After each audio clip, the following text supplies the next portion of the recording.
So I'm going to hit it, and then we're going to start. Click. And we're live. It is Monday, April 11th, 2022, 5 o'clock p.m. Kate Klonick is in her office at St. John's. She is not in the bookshelf studio in the one-room apartment in New York, because now she has tenure, so she's all fancy and shit. So she hangs out at I'm fancy because we're celebrating John Barrett tonight at school. So, anyways, we have to have him back on the show soon to discuss the most recent Justice Jackson. And Alan Rozenshtein is joining us from Minnesota, where it is not 5 o'clock. It is 4 o'clock. I reject your Eastern time hegemony. Well, so let's start with that. Let's what is the temperature outside? Oh, it's nice. It's like 60. Oh, it's a very don't worry. It's going to snow heavily on Thursday. So it's just a temporary Is there snow on the ground still? There is not snow on the ground. There is not snow on the ground. Wow. So it's almost like you live in a semi-civilized place. Almost. I mean, I would never admit that. For a day and a half or something. Yeah, exactly. All right. Our summers here are nice. Having lived in DC and now having lived in Minnesota, I'm not sure I would trade our summers for your winters. Let's put it that is the next poll question, because I love this question because I completely agree with Alan on this. Rather live? I think I am fundamentally, I think, a cold weather person. I'm not, but like or Twin Cities. I'm very sensitive, only in this capacity, I would say. To like, I really am uncomfortable when it's very hot, and I'm very uncomfortable when I'm very cold. But like, I have you can fix the very cold problem. Yes, exactly. And we're gonna let the audience. We're gonna let the audience fight this out. Whereas in the summer, at some point you're just naked, and then like, where do you go from there? Yes, well, air conditioning, but then that sucks too. So, look, we are not allowed to have fun anymore. But in lieu of fun, we are allowed to have one of the great conspiracy influencers with us today to answer all your questions about how to commit seditious conspiracy. Because, guys, seditious conspiracy is the new. It used to be last season. Everybody was so into domestic terrorism. Whenever there was a shooting, everybody wanted the shooting to be called domestic terrorism. If somebody got menaced, it was like, please make the crime against us domestic terrorism. Please declare that it's a terrorist attack. Nobody's talking about domestic terrorism anymore, people. Domestic terrorism wanted it to be domestic terrorism is a little bit of is an interesting framing. It's totally last season. The statute right now is seditious conspiracy. Seditious conspiracy is the new domestic terrorism. And nobody has done more to popularize the seditious conspiracy statute. He's the Kim Kardashian of seditious conspiracy. So, Alan, welcome back to the show. We're so proud to have you with us talking seditious conspiracy. I think of myself more as the barefoot Contessa of seditious conspiracy, right? I thought it's not in your face, but it's very approachable with a glass of wine. Your friends come over, they're like, "How can I help with seditious conspiracy?" And because you are a thoughtful host, you're like, "I have this thing that you can be very helpful with." So hold on. This is perfect too, because Ben will not shut up about what a good cook you are. So there is also, this works on many levels. It's almost conspiratorial. But anyways, I convinced Ben to boil his meat in bags, and that is not a euphemism. That's true. Yeah. He did. So I want to start with do you have advice for people who want to commit a seditious conspiracy? How do you get started? It's easier than you think. It's really easy, right? You have to commit a conspiracy, and it has to be seditious, and neither of those are actually that hard, as it turns out. Well, except it seems like in Michigan, it's a little bit harder than the government thought it was. Well, so yeah, that's an interesting. we will get to that. We will get to All that. right. So what do you need to do to have a seditious conspiracy? Yeah. So you need a conspiracy, and that is pretty simple. You just need 2 or more people to commit a crime. So it has to be multiple people. Conspiracy, and you put it in a bowl. Exactly. And you just whisk it lightly. Yes, exactly. So yes, you need 2 or more people to agree to commit to a crime, and the idea is that the reason we have a special conspiracy crimes is because the idea is that violating the law by yourself is bad. When you do it with others, it's more than just twice as bad, right? There's something about getting others in on the act is considered really bad. So that's where the conspiracy comes from. So you have to agree with 2 or more people to commit a crime. Everyone has to want to commit the specific crime, right? So if you're robbing a liquor store, but one of the conspirators also wants to kill someone, that doesn't necessarily mean a conspiracy to kill someone for everyone. And then in most states, you have to take some overt act, right? So someone has to do something. So like Ben and I could agree to make crime against fashion, and then Ben could buy a dog shirt, and then that's enough in most states. I see what you did there. It's not okay. Sneaking in a dog shirt attack in the context of an explanation of law. I like how perky the ears are. They're very perky. Today. It's very. I feel like it's like alert. Like it's there ready. To listen and see if you're conspiring. Wants to know. The dog also wants to know how to commit seditious conspiracy. I gotta say, I miss the best is still. I like your ostrich shirt more than anything else, though, Ben. I say bring back the ostrich shirt. I mean, it's in rotation, so I guess not bring back. Yeah, yesterday was the funky dog shirt, which there wasn't a show, but yeah, no, fair. So at some point we should discuss the corn shirt and the conspiracy that Ben unwittingly walked himself into on Twitter around corn shirts. But I've asked the adult performer in question to come on the show and talk about it. But so this is fascinating, Alan. You'll love this because it's like content moderation, like skirting rule of law, skirting like. But it's apparently porn stars will take photos of themselves in the types of 3-dimensional corn shirts that OnlyFans sites and things like this will take these photos to signal to people without words that they are like for hire on OnlyFans. And Ben found one of these women on Twitter and saw her wearing one of these dorky corn shirts and was like, I have a corn shirt. Let me tell you all about my corn shirt. To be fair, lots of people sent me that picture of her. And it was like, she was wearing corn on the cob shirt. And this woman was like cracking up at the idea that Ben had been like, I love corn shirts. Do you have other dog shirts? Tell me all about and she's like, it means something very specific in my context. She's like, it means anyway, hear me out. Amazing. Hear me out. I have just figured our newest corn tier for material supporters for Lawfare. Oh my gosh. That would be amazing. So back to the less horrifying thing that we're in this conversation about. Yes, you have to have a conspiracy, and then it has to be, well, that's what's interesting. So it has to be for sedition, but sedition is not actually defined per se. So instead, there's the statute, 18 USC 2384, which dates back in one form or another back to the Civil War, because it was initially a statute that was meant to deal with former members of the Confederacy.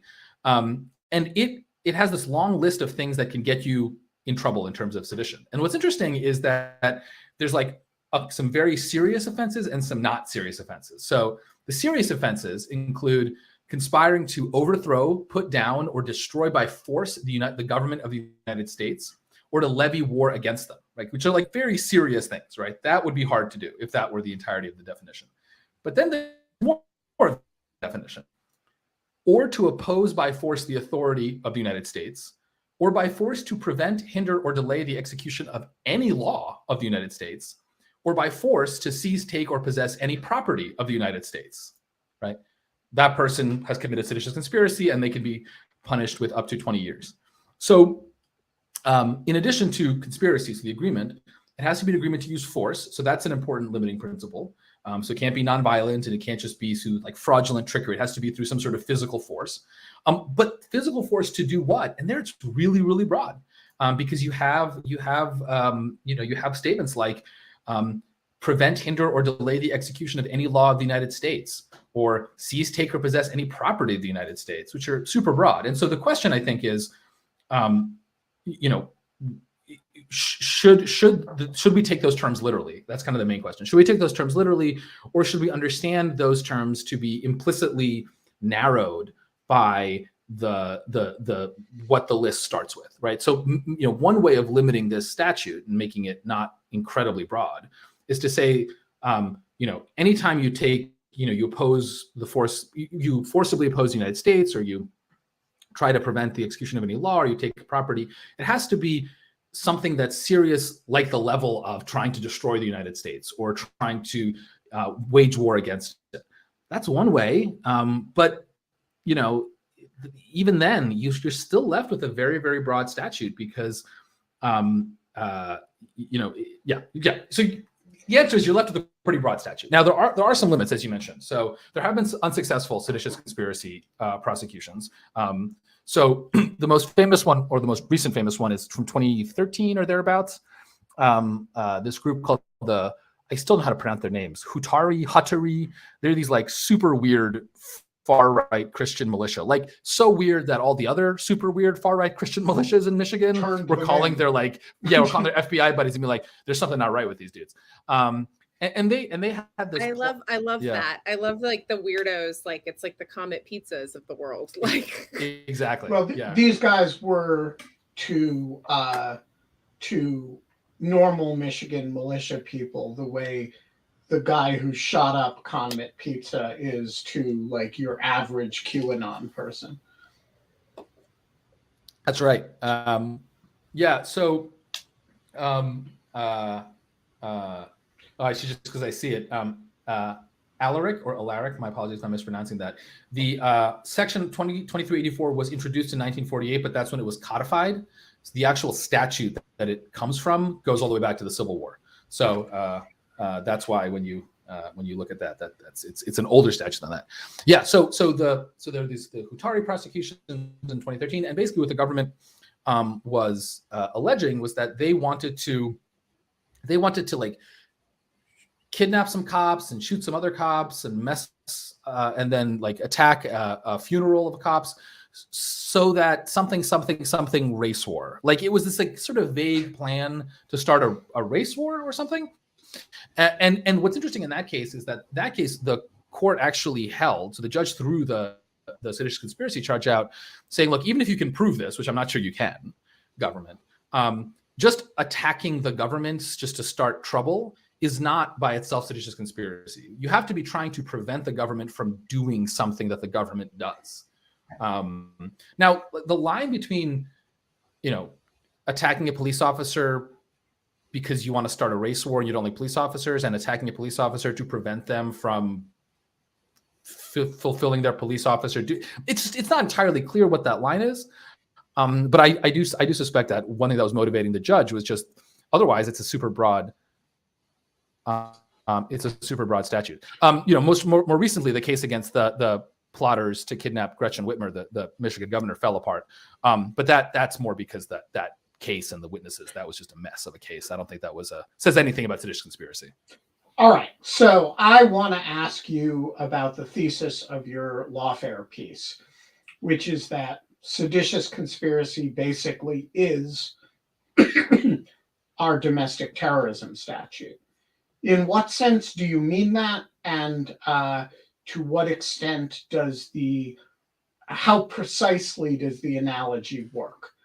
I mean, in the sense, if you go blow up a mall because you hate mall goers and you want to intimidate them, but you have no aspiration to overthrow the government, except insofar that it protects malls, you're not going to violate the seditious conspiracy statute, though you are going to violate various WMD statutes, and you're going to go to prison for the rest of your life for other reasons. So I guess in what sense do you mean that the seditious conspiracy law is actually functioning as a domestic terrorism law. Yeah. So, and you're pointing up the WMD statute is an interesting one. I have to think about that because I think that's an important point that I did not consider. So there is no crime of domestic terrorism. And just to be clear, the WMD statute, if you even think about an explosive device, you're violating the WMD statute. It doesn't have to be anything like what you commonly would think of as a WMD. Any explosive device, like from a small pipe bomb, is going to qualify under the definition of the WMD statute. So can I quick ask what I think is going to be a helpful clarifying question, which I think you're about to get to, but like the idea of domestic terrorism is not an actual kind of like, but it is a justification for skirting or being allowed to skirt Fourth Amendment jurisprudence and like certain types of rules, right? I mean, like, so the way I would describe it is this: there is no crime of domestic terrorism in the sense that in Title 18 of the Federal Code, which lists out all the federal crimes, there is no crime of domestic terrorism where if you commit it, you shall go to jail for such and such years and with such and such aggravating and mitigating factors. There is, however, a definition of domestic terrorism, and what that definition, and it's pretty precise actually, and it's pretty broad. What that definition does, the reason it exists, this was introduced by the Patriot Act after 9/11, is it allows the FBI to use certain investigative tools that it would not otherwise be allowed to use in the context of a international terrorism or domestic terrorism investigation. Now, international terrorism actually is a crime, in addition to being a definition. Domestic terrorism is not. Now, as to, whether that allows... I was referencing the Patriot Act specifically. I just taught this in my info privacy class. And so we're just starting to get into the Fourth Amendment meets national security line. And so, yeah. Yeah. Now, you can say that skirts the Fourth Amendment, or it's just a proper interpretation of the Fourth Amendment under the reasonableness balancing, blah, blah, blah. But like, that's not, I mean, that's like a different, whatever. So, I was a DOJ lawyer. Old habits die hard. So there's this domestic terrorism definition, and it has basically, so what it criminalizes is things that are dangerous to human life, right? So it's kind of like, it's sort of like a force requirement. I think even more than force, because it has to be dangerous to human life. And then basically one of two things, right? You either have to be trying to intimidate or coerce a civilian population. That's Ben's example of going into a mall and blowing something up, right? Because I don't know, whatever. Or specifically going to a mall and blowing it up because you're trying to make a statement against capitalism, right? It's not just any blowing up, it's to be to intimidate or coerce a population. Or on the other hand, to influence the policy of the government, to strike against the government, that sort of thing. Now, technically, there are three prongs to the definition, but basically it falls into one of two buckets. There's the against civilians and against the government. And so my argument is that just as a practical matter, right, when we are looking at what we would otherwise call domestic terrorism in the context of attacks on the government, right, we actually have a statute to deal with that. It's not the domestic terrorism statute, because that's, again, not a crime. It's the seditious conspiracy statute. And the reason I think this is important is that there's this ongoing debate. It's a very interesting debate, and it's an important debate about whether we should actually have a domestic terrorism crime, right? Some people say, look, we should because we need it. Some people say, look, I'm not sure we need it, but because international terrorism basically just targets minorities and immigrants, we should at least have a domestic terrorism analog just to level the playing field.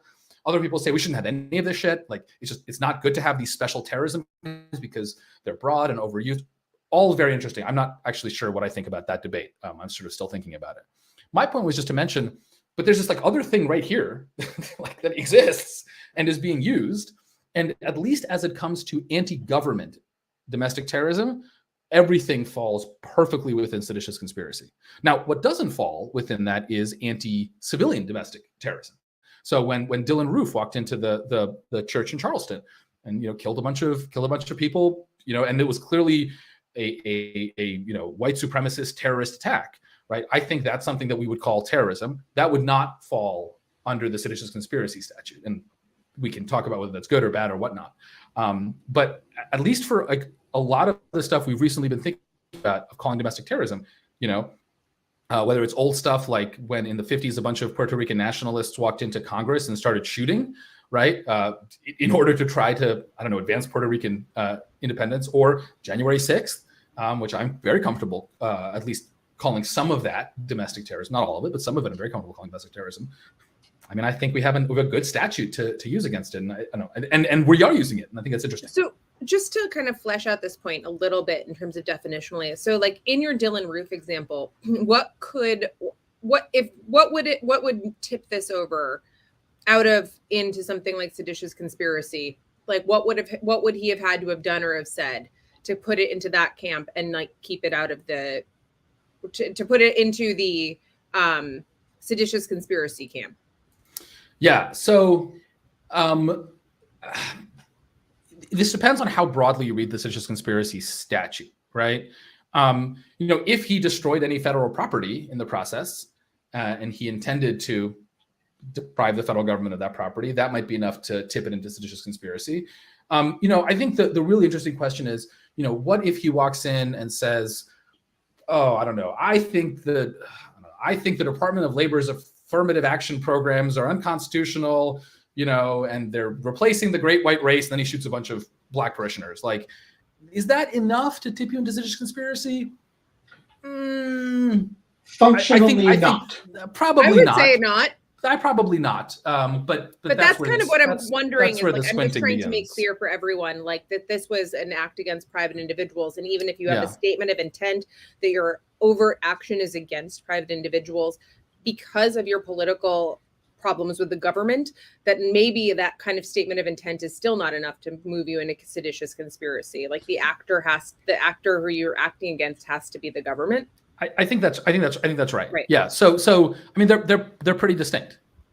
So I want to explore the limits of this analogy. So one of them is if the attack is really not against the government, but against some other entity, as many terrorist attacks are. Dylan Roof, the Tree of Life shooter, all the mass shootings the Las Vegas stuff that we sort of think of as terrorism, sort of think of as mass shootings, all of that stuff is going to be outside of it.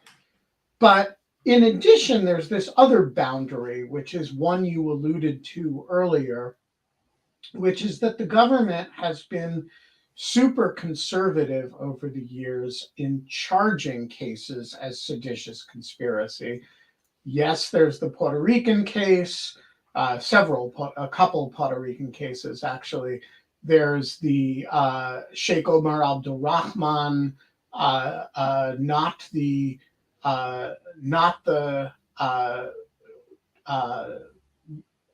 First World Trade Center bombing, but the planned reign of terror that was going to follow it.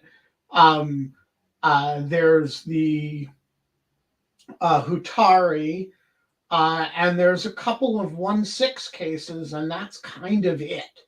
And so isn't part of the limitations of the idea of this as a general domestic terrorism statute is that the government doesn't use it that way? And this was kind of what Bill Barr was saying about when he was saying, hey, we should charge all these Portland Antifa people who were obstructing the court. Maybe we should think about them as, under seditious conspiracy. But wouldn't you have to take a much broader view of the statute than the government traditionally has in order to make it function the way you are imagining? I don't think so, actually. I think one would just have to be willing to use it. So I think the issue is not that the government uses seditious conspiracy only in very rare cases, or rather only in cases that are of that are much more serious than your average domestic terrorism anti-government case. It's just that the government doesn't use seditious conspiracy very often. I think because the statute is so broad that it worries that it's going to go in front of a judge and the judge is going to say, I'm uncomfortable with you using this statute, right? I think the problem is that the government has not, in its seditious conspiracy prosecutions, put forward a very clear limiting principle. And part of what my piece is trying to start thinking about is we need something like a domestic terrorism statute, I think, at least for anti-governmental terrorism. We're not going to get one because literally Congress can't do anything. And Congress certainly, my God, cannot do anything, right? That would at some point involve anyone on the House floor talking about, Senator Hawley, when you did that stupid fist bump to the crowd, you were not just a seditious conspiracist, but also a domestic, it's inconceivable, right? And you have the statute that sits out there crazy in this crazy vague expansive form. And so my thinking was, look, what if we decide that we're going to interpret seditious conspiracy along the lines of how we think about domestic terrorism, which I think you can do. I don't think it's the best statutory interpretation, but I think you can do through some combination of careful prosecutorial decisions, maybe writing something in the USAM, maybe some J policy, and really trying to focus attention on the first part of the statute that talks about all these very grave offenses against the government, and then all the other stuff is just an example of that. But for what it's worth, I think seditious conspiracy has been undercharged. I think it's been undercharged, and I think what people are appropriately scared of the civil liberties implications.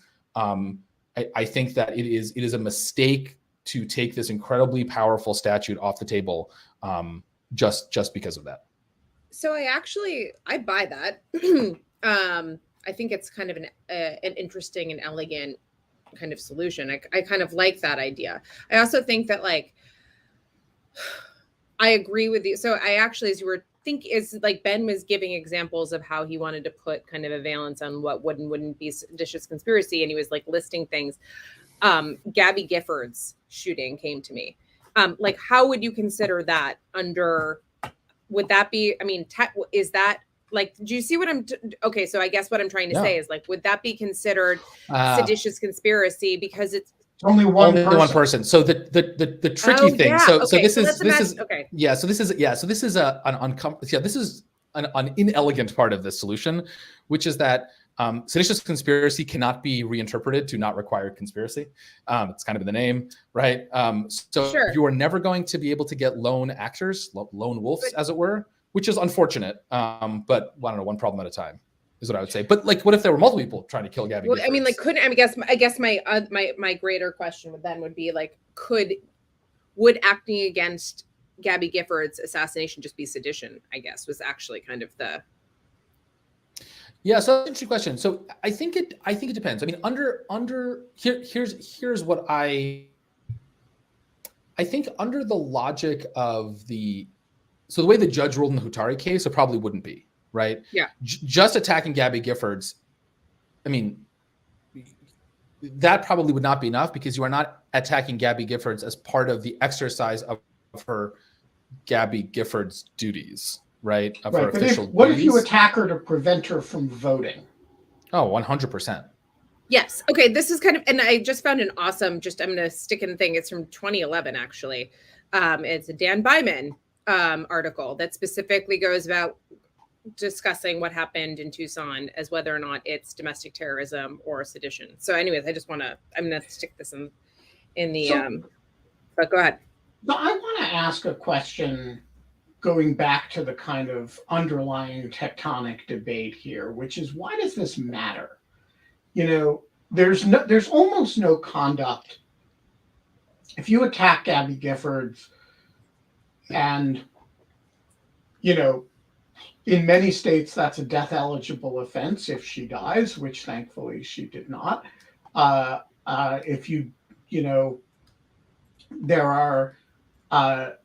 It's very hard for me to imagine the crime that the act of violence you could commit that is not adequately prosecutable as it is, although having the weapons to do it is arguably not adequately prosecutable. But once you endeavor to do it or plot to do it, you get into some real-time areas. I On the other hand, I don't. The reason these international terrorism crimes exist is not that we decided to stigmatize overseas actors and minorities, but that these are crimes that the U.S. would not otherwise have jurisdiction over, right? So, Right. blowing up a U.S. Or an embassy overseas and killing an American is something that, absent a very specific action of Congress, there would just not be U.S. jurisdiction to prosecute. And so we corrected that by creating a set of international terrorism offenses that we asserted extraterritorial jurisdiction over. My question is, why does it matter what we call it? Yeah. So I think a couple of responses to that. So first, it matters only a certain amount, right? Like, it's important not to get too hung up. I think it matters, but it doesn't matter an infinite amount. So if there was no crime of seditious conspiracy, I would probably not write that blog post. Probably not write, hey, we really need to make a crime because otherwise we can't call it by the right thing. Because although there are benefits to be able to call it by the right thing, there are a big cost, because how do you exactly define the crime it's so difficult, right? That's the tricky part. The issue is we have a crime of seditious conspiracy, right? It is used from time to time, right? And it is unescapably more and more appropriate, or more and more relevant, as the issue of domestic extremism, mostly on the far right, but not exclusively on the far right, right? We need like, for this to work in a diverse, plural country, we have to like come up with a neutral principle that like contemplates people on the left getting in trouble too, right? Otherwise, this is like not going to work, right? Given that we have this, what are we going to do? How can we improve the statute, right? And one of the reasons it's worth doing this, rather than just like trying to avoid this, is because there actually is a real benefit to calling something by seditious conspiracy. And I think it is important that as a society, we are able to articulate what is specifically wrong with certain types of conduct, right? And I think that we have sort of lost the thread a little bit on the idea that if you want to change policy in this country, using violence is not an acceptable way of doing it. We kind of just like, I don't know, like we've been living in a very safe several decades in America, and we've sort of forgotten that we can't take that for granted.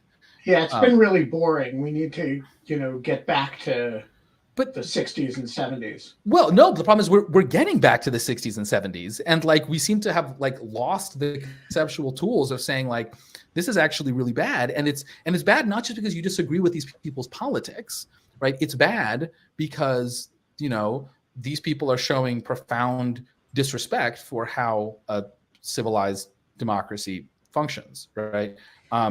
So like if we're gonna have this definition out there, I'd like to sharpen it.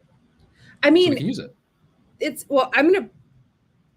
I was actually, as you were saying this, several decades is true, but I would say that like it almost reminds me, the violence that has kind of happened in the last couple of years reminds me very much of like, not the lone wolf stuff of like the night of the summer of 68, but like, I do think that there was like, I remember hearing about the summer of 68 is part of like history, like when I was like living through the 80s and 90s and kind of growing up in the 2000s. And it seemed like we wouldn't like that type of violence was very outmoded, like, or like denormalized, to your point. And I think that one of the interesting things is like, it really wasn't that long ago. And most of us a lot of the adult population can remember like this period of intense violence at a certain period of time. Yeah, it wasn't just the summer of 68. It was all through most of the 70s. There was but I mean, I feel like, States. But I just feel like 68 was just like such a like I don't know. I just think of the assassinations and MLK and Bobby Kennedy as just being really profound, kind of targeted attacks on both government and civil society leaders, and it just was kind of deadly. And so I guess you're right. There was tons of violence by a lot of groups and lots of bombings and like lots of stuff and like, right. But I guess the lone wolf kind of aspect of it, the domestic terrorism aspect of it, like if you're going to tip over, like decide how you're going to use those terms, like into seditious conspiracy, like, or into sedition. Like, I just think that's, I don't know. That was my only point, was just that, like, I wonder if we did like a mapping of like, I don't know. I just wonder when that kind of really dropped off and why. But again, Alan, right? These acts like Sirhan or James Earl Ray would not, as they were prosecuted, have been able to be fit under the seditious conspiracy statute, because Martin Luther King's not a government official. It's not, it's not an attempt to stop the government from doing its thing, and Bobby Kennedy's a mere candidate. And besides, these are individuals, certainly in Sirhan's case, acting alone, and in James Earl Ray's case, at least that was the conclusion of the FBI, right? So it doesn't map well onto the domestic terrorism thesis as you're describing it. No, that's a nice. That is a good. Well, it's an interesting question. That is a good point. I almost think it's nice how it doesn't map well onto, because I think I think it's a distinguishing point. Yeah. Well, so I think it actually. Yeah. So this is that's I mean, it works really well for Oklahoma City, right? I hate the government because it did Waco, and so I'm going to blow up a federal building to screw with the federal government because I don't recognize its authority in the Turner Diaries, right? And so blow up the federal building, the Murrah building, kill 167 people, and prevent the government from functioning to the extent that you do. And that's the ambition. And there's more than one of you, right? It's a few people doing it. That seems like it was not charged that way, but no. It seems like a pretty good example of your thesis.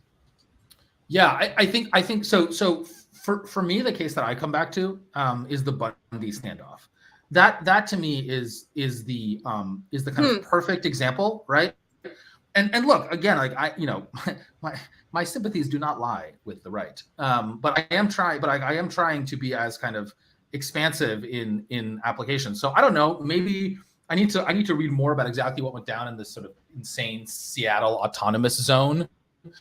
But that strikes me as a plausible comparator.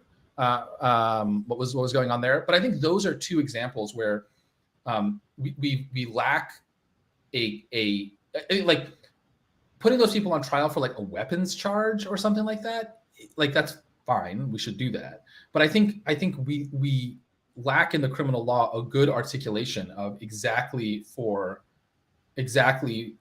what is wrong with these sorts of what is wrong with these sorts of conduct. And I would even say, and I'm be careful here, I am much less concerned about the lone wolves than I am about the organized groups. And not because the lone wolves can't do damage, they obviously can. But like when a lone wolf does something and you he goes to jail for life or his death penalty because of murder, like that's a pretty good a condemnation of that behavior. But the real danger, I think, in American society is not lone wolves, right? They're bad, right? But the real danger in American society is these groups, right, that engage in activity, right, that packs of wolves, packs of wolves, and that can packs be of wolf shirts. Yeah. Well, it's not corn cop shirts, right? Is these groups of individuals, and I think being able to say, no, the Bundy people were seditious conspirators. Do you still support them, right? Or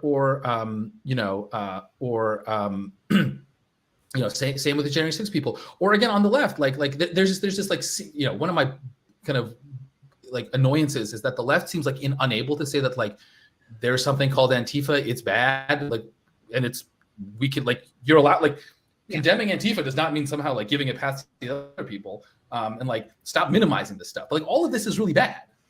But can I ask, so this brings, I think, to what Ben's been trying to kind of drive us at, and I keep distracting us with like silly little hypotheticals and trying to kind of put the valences around the kind of these distinctions and match them to facts. But so do you think that what is the payoff of labeling something seditious conspiracy under the law? Is it greater, like if it's is it greater punishment? Is it greater set? Like, is it like, and so why would there be any, if this fits best as a means of describing and punishing factually what happened, why is this not something that's being used? And why, as you say, are people on the left or, you know, or whatever, turning away from labeling something as seditious conspiracy?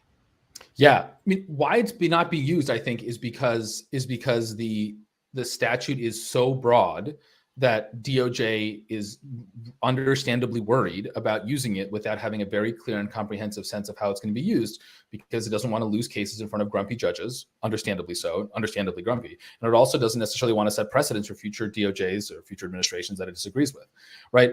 As to the point about the left, I think this is actually a good example. I think that one thing that handicaps the left in its fight against the kind of authoritarianism and anti-democratic forces on the right is its unwillingness to say, right, this is the sort of conduct we will not accept, right, and we're not going to accept it on the left either, and we are willing to eat that, like we're willing to like you know accept that cost, right?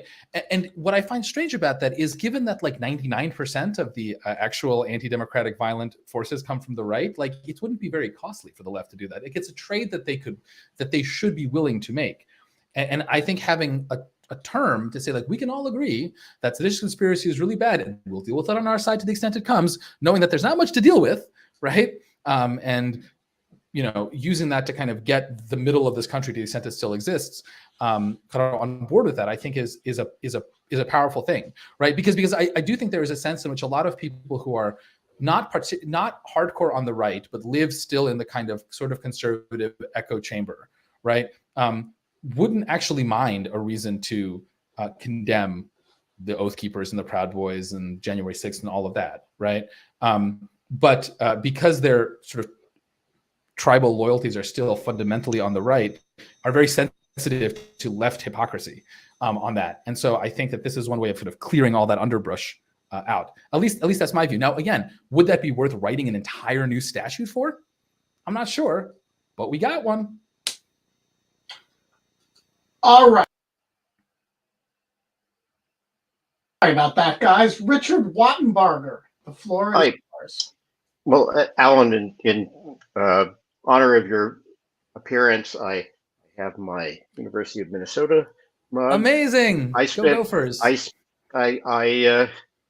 did my PhD about 500 yards from where your office is. So amazing. Are you a musicologist? Yeah, I am. I see. You know, at musicology. And I know you have and I know you have an illustrious colleague whose wife is a musicologist too. Yes, so, that's right.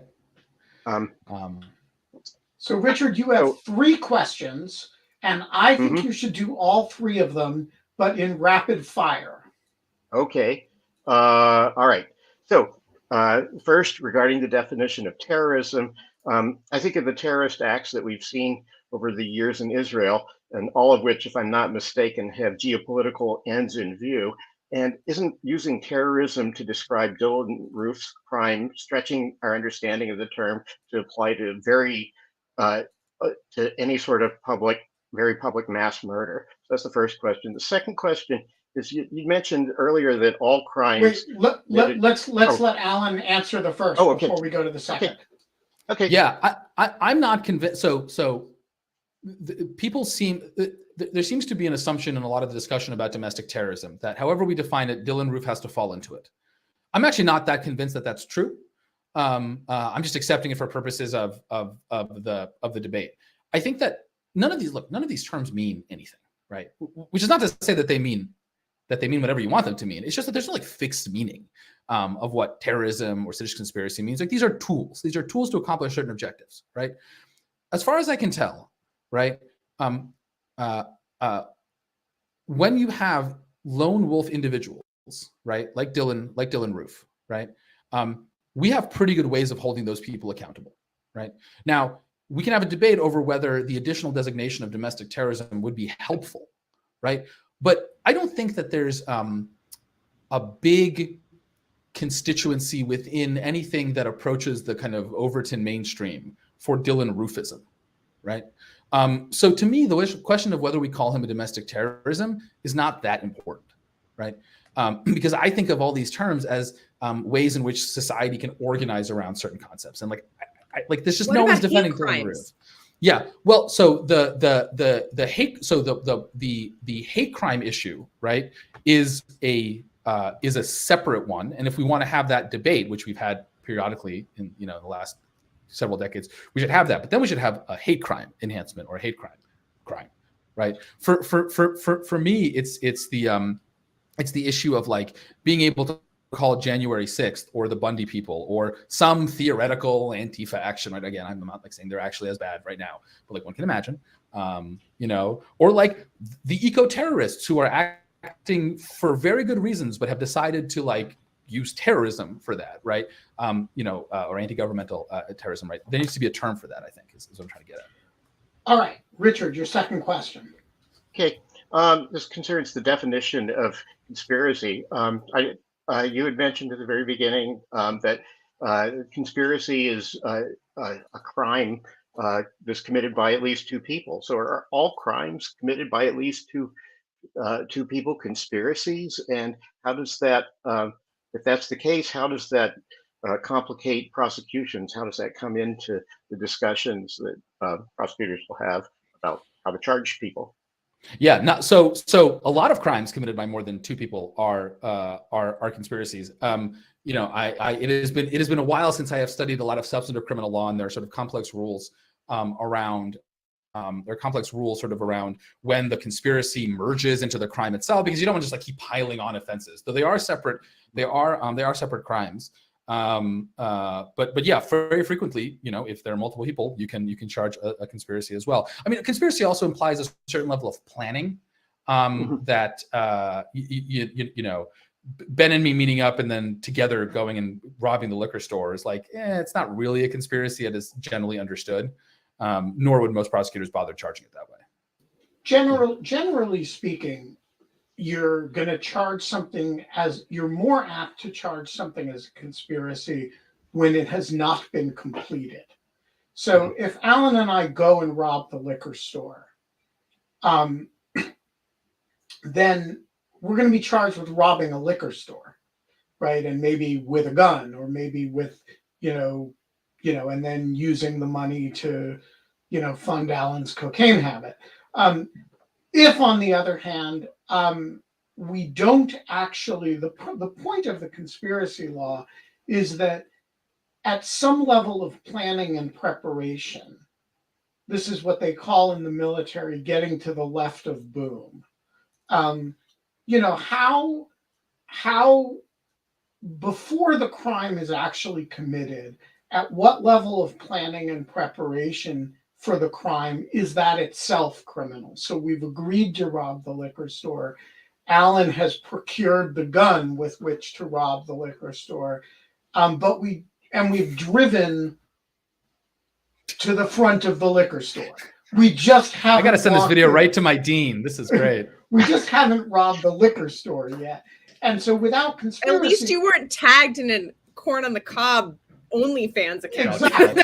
I mean, we've done. I don't know. The metaphor is going. At what point, like without the conspiracy law, we wouldn't have committed a crime. And so the point isn't merely that it gets in the more people.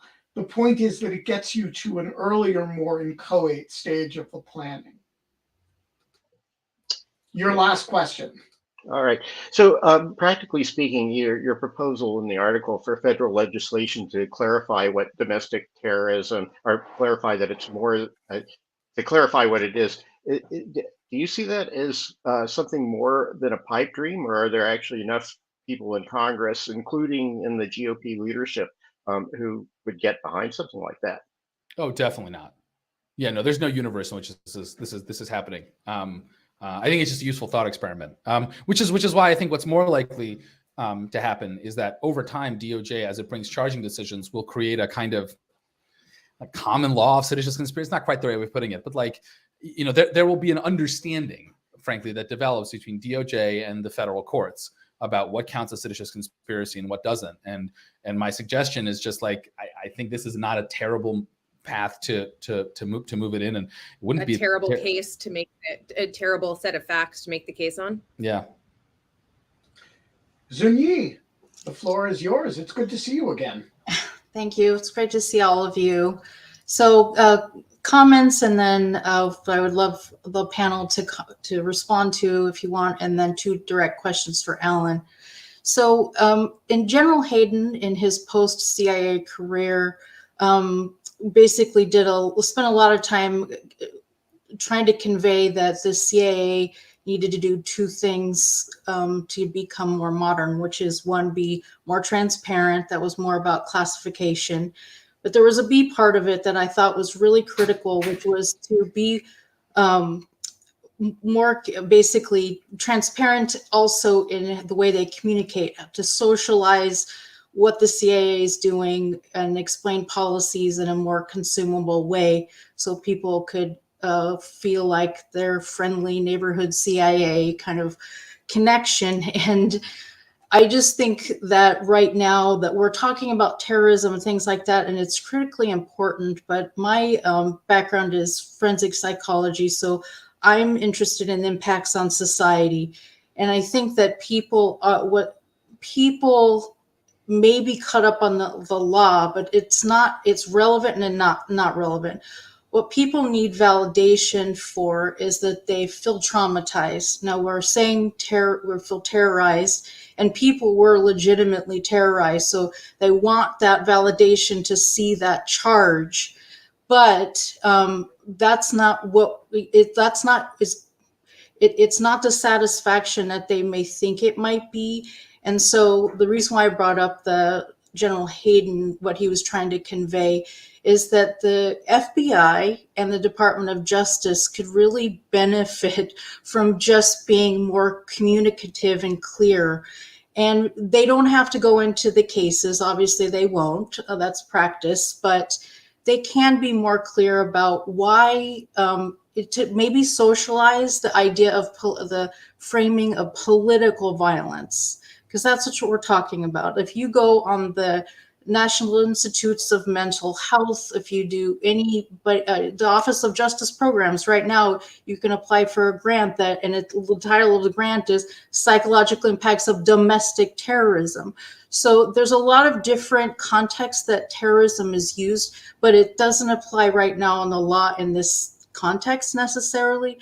So I think that just helping the public understand what we're talking about and not providing euphemisms or downplaying it, but just give them appropriate ways to convey it so they can feel that validation. And I could speak exhaustively about that, but it's a really interesting point. So the 2 questions that I have. So that said about terrorism, 1, if the DNC, RNC bomb suspect is caught, would they actually be charged with terrorism? Secondly, is the big wood noose that was fashioned and put on the Capitol steps considered free speech? All right. Well, I can address the first one, Alan, if you don't, unless you want to. No, go for it. I don't know how to address the second one exactly. I don't know either. So I'm going to say go with yes. The second one is super hard. The first one is easy. I don't know if it's as hard as you think, but go ahead. Well, it's normatively hard, whether it's legally hard or not. The first one is easy.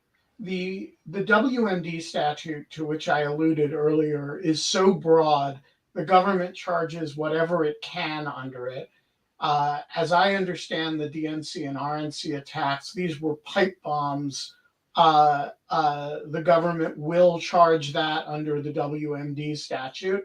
And probably as a conspiracy to detonate or conspiracy to, detonate a WMD. These carry really, really serious time if somebody is caught. No one was killed, of course, so it's not a death eligible offense, but it's neither of them detonated. But so you are in either an attempt land or a conspiracy land, but remember, the possession is completed act, right? So the creation and possession of the WMD, these are just crimes that, whether you call them terrorism offenses or whether you call them, criminal offenses, the government just it's a world of hurt for whoever gets prosecuted under them, which is, I'm not complaining about that. It's not a bad thing. But I think if you want to think about an area where the nomenclature doesn't matter very much, whether you call it terrorism or whether you call it, fucking around with WMDs, it's gonna carry the prosecutorial message that the government wants. As to the other question, I will just say that nobody is gonna, quite apart from what I think the rules should be, nobody is going to get prosecuted who didn't trespass for demonstrating in a lawfully constituted, permitted demonstration with a gallows. I don't happen to think that's a great thing, but that's the state of our First Amendment law. What do you guys think? Oh, I mean, Yeah, cross burning. Yeah, go ahead. I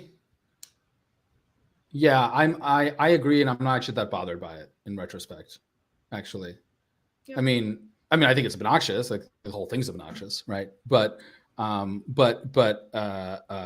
think the force is the right place to draw the line. And if you're not using force, I kind of think you should be able to get away with mostly anything. So I think the wrinkle that is really important is that the people who are storming the Capitol chanting "Hang Mike Pence, hang Mike Pence," I would think that would be construed as a real threat. What is called a true threat. I don't know that the force element, but the directionality. So, like what Ben just described, the fact that they're calling for a specific person and that they're engaged in violence and moving toward a target and calling for targeted violence against that individual. I think you're in a different zone. But if you're out on the lawn, in the protest is legal and you happen to want to protest with a noose, but it's also not a functional noose. There's like a lot of things that would take it, like, sorry, not like, but no, that's seriously like that. Actually, it's a great band wusses, they can't we are use a we functional are hello noose. Spokane. We are functional noose. Yeah. Okay. All right. I'm really glad. Tom, you get the last question today. Yeah, and I'll be quick. First of all, though, I got to congratulate Kate. Making tenure is a benchmark, and I'm an academic too, and like you said, a lot of people think it's a slush fund or a slush deal, but I know what it takes. Okay, it's a lot of work. So thanks, Tom. That's very sweet of you. Okay, two, I think Alan sort of got to the point that's sort of stomped on my question. That is, you have to have violence. Okay, so I mean, if we look at I like to sum up the sixth as get Pence. Okay, and I'm not seeing now that you're saying that Trump somehow say, let's get wild. Pence is not cooperating with me. All these little sort of stuff, and whoever happened to run into the building at the time, what you're saying is it's not making the threshold for seditious conspiracy. Alan. Yep. Yeah. No. That's right. That's absolutely right. I mean, that is the line. I mean, I think the issue is like, look, it's not that all uses of force are necessarily morally indefensible. It's not that non-uses of force and just verbal sayings are morally defensible. It's that if you're going to have a law, you have to draw somewhere, right? And I think drawing it at the use of physical force is the best way of covering as much as you want to cover without covering more than what you want to cover.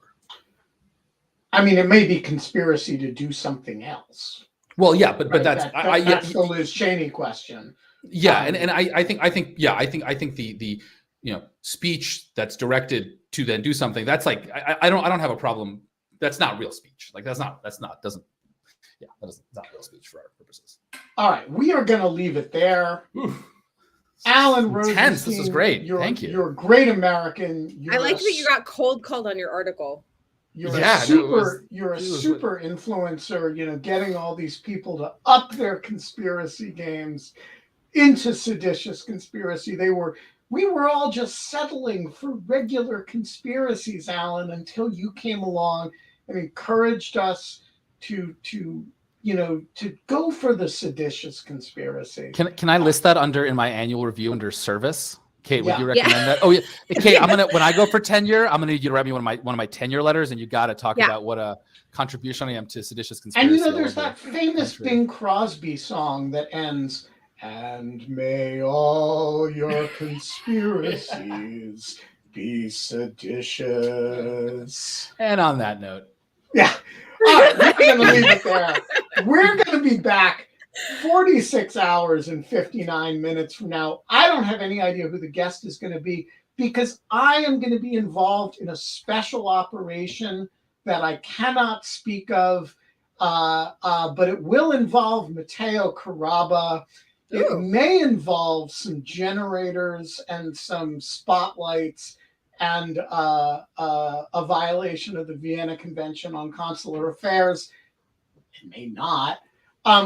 Ben's going to have a much more interesting Wednesday than the rest of us. But that'll be 46 hours and 50. And I'll be back with Genevieve, and we'll be doing the show. Yeah. KK will be here with Genevieve.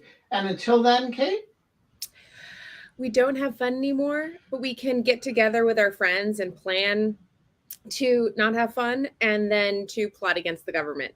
And may all your conspiracies be oh wow, I'm so and bye. Bye.